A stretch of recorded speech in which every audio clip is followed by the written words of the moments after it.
Hello, Magical Mummas, and welcome to episode 29 of the Magical Mothering podcast. I'm Dania Foster, elemental energetics therapist and nurturer of mamas who is struggling with disconnect whilst raising highly sensitive kids. Today, I'm talking about what you may be wondering is why naturopathy and included in my energy healing work. So why are we doing both? You can check out all my show notes at daniafoster.com/blog/episode 29. And don't forget to subscribe so you don't miss an episode. So I'm heading back to clinic at the end of this month, and it has been 6 months since I have been in the naturopathic student clinic at uni. It's been a long road to get here because I've been studying since I was pregnant with my second child. And so I would have started in 2015 and I've been going ever since, had 2 babies since doing my degree. So what is why naturopathy? Why am I adding this into my work, and why have I been called to deliver this as part of my mission to help moms who are struggling while raising highly sensitive kids? So I just wanted to share a bit of my story and my philosophies around this with you. So when I was straight out of school, I was actually on a path to becoming a vet. Now, some of you may have read the book Mother's Circle and seen a little bit of insight into my story, but if you haven't, I was on my way to becoming a vet, a large animal vet, working with horses and cows at uni. But I had this coming home to myself moment where I just really wasn't feeling connected to this work that I was doing.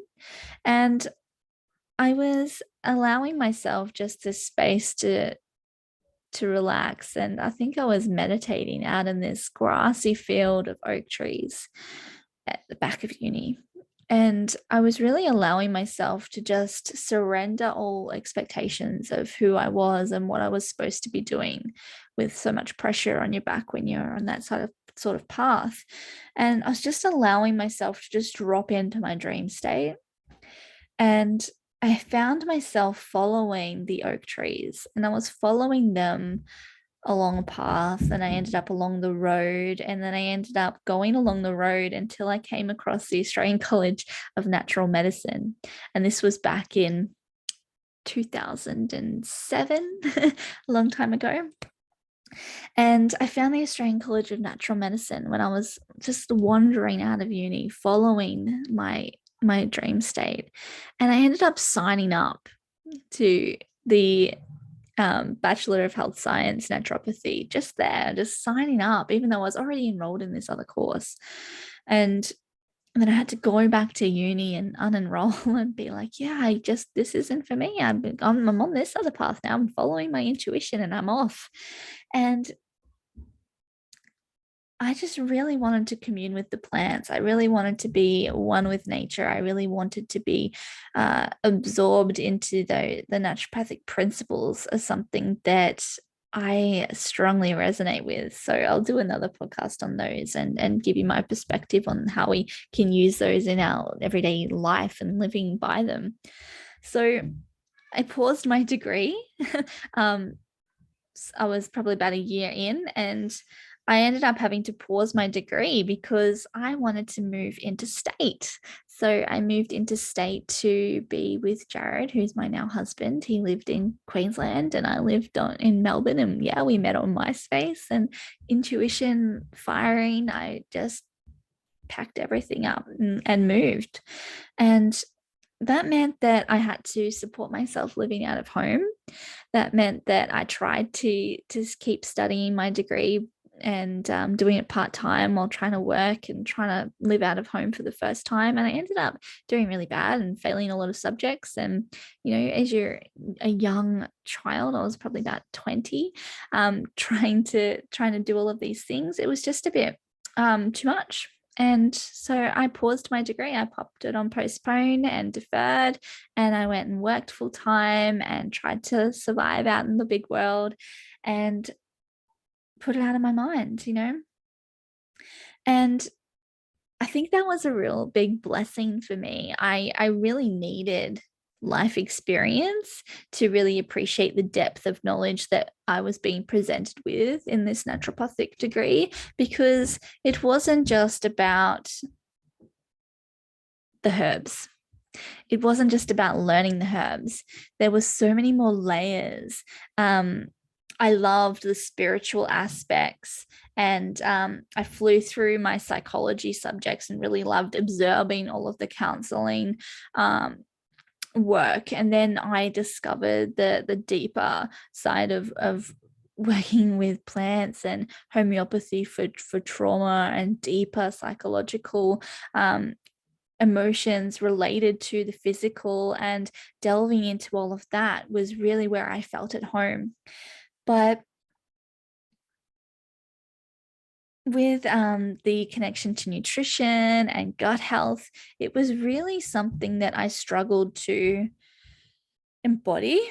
I was still in that mode when I was younger, very much in that party girl mindset. And, I was very much in denial. I was living off cigarettes and Red Bull vodka, just trying to support my party lifestyle. I was just really living on the edge there.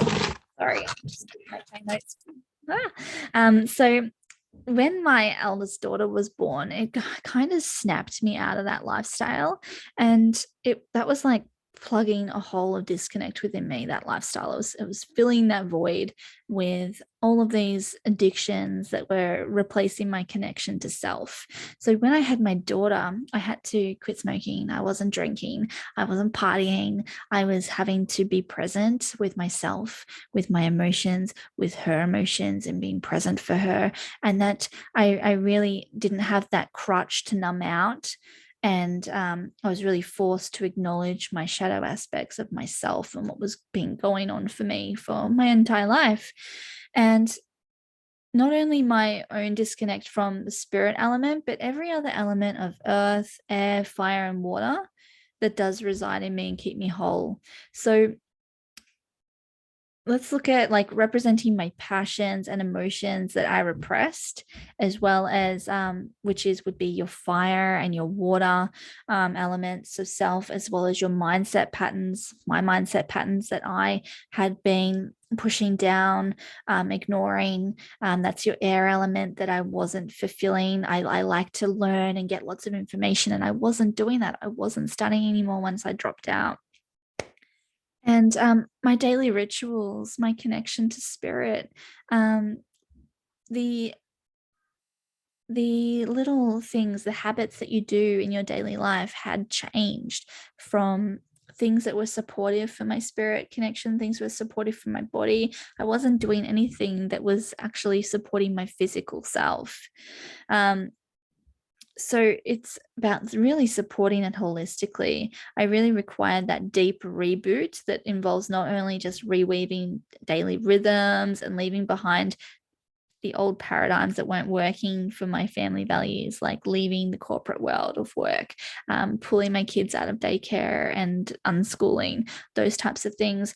It required that deep reboot of what is it that we do daily? What are the daily habits that we do to really replace this? Now,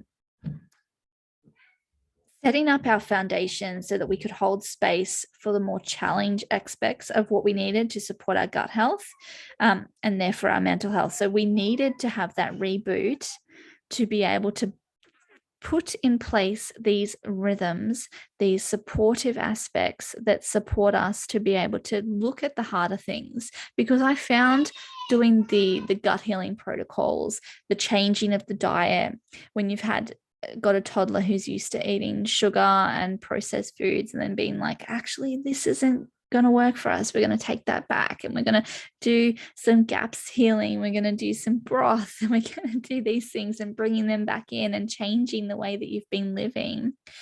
It's really, really hard. So to do that, we needed to really just take some time to just be slow, to just go within and just do things in a way that was really supportive to our own energy and our family dynamic. And sometimes that's just being really gentle with yourself as well. So a part of my reclamation of self came with re-enrolling in my naturopathic degree when I was pregnant with my second child. So I had a toddler, and being pregnant, and then going through birth system and all of those type of things was really, really different for me. So it opened me up to a lot of knowledge that I needed to holistically heal the connections within my family, with my daughter's anxiety, with my own journey through birthing in the system and feeling really unsupported through that. This degree really opened me up to the different levels that I needed to be able to heal on a holistic level. So how the supportive nature of gut healing gives us the foundation or the strength within our bodies if we are healing inflammation, and if we are providing the body with the nutrients that it needs to build the neurotransmitters that it needs to focus the brain and help defog all of that energy. And the sleep, such a struggle when we've got sensitive kids and when we're highly sensitive ourselves. Our sleep patterns can be so dysregulated, and bringing that into balance as well. Connection comes from regulated nervous system and a stable base chakra energy.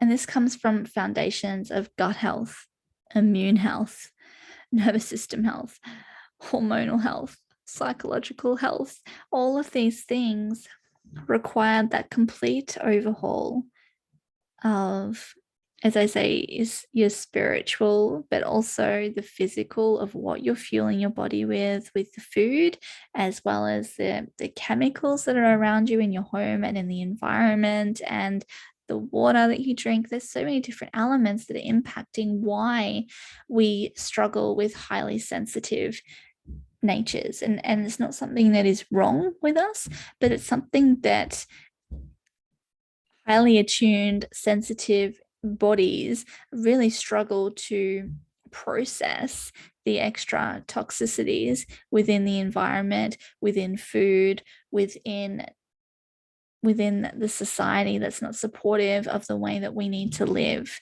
So there's a complete reboot that needs to happen here, and that's not something that can happen quickly. It's not something that you can just go, okay, I've decided that I'm going to be this natural crunchy mama now, and I've got to just like stop doing all of those things, because that's going to be, especially for the children, if you're taking away so many things that they're used to, that's going to be really harsh on their base chakra energy as well, because they've been used to these things. They've formed habits around these things, and they feel safe with those things. It's familiar to them. And when we take that away, then they feel like they're out and exposed and vulnerable, and they don't have anything that's safe that they can lean on. So that's where they need us as well, to just move it slowly, do it one thing at a time, take small steps, make small changes. And this is why I believe that adding in this naturopathy degree to my energetics therapy is so nurturing, because it is helping you to build the foundation of health that is around gut health, clearing out inflammation, providing the right nutrients that the brain needs to be able to function in a way that is supportive and nurturing for the child, for the family. This is holistic view that takes into consideration the struggles, the stresses, the any trauma as well, and also taking into consideration the mindset and emotional attachment that our energetics and emotions have on the physical. So all of these things interwoven into a big bundle, and pulling that all out for you, and having that healing relationship that you don't get from mainstream health practitioners, where you only get 15 minutes with them to try and combat one health thing at a time.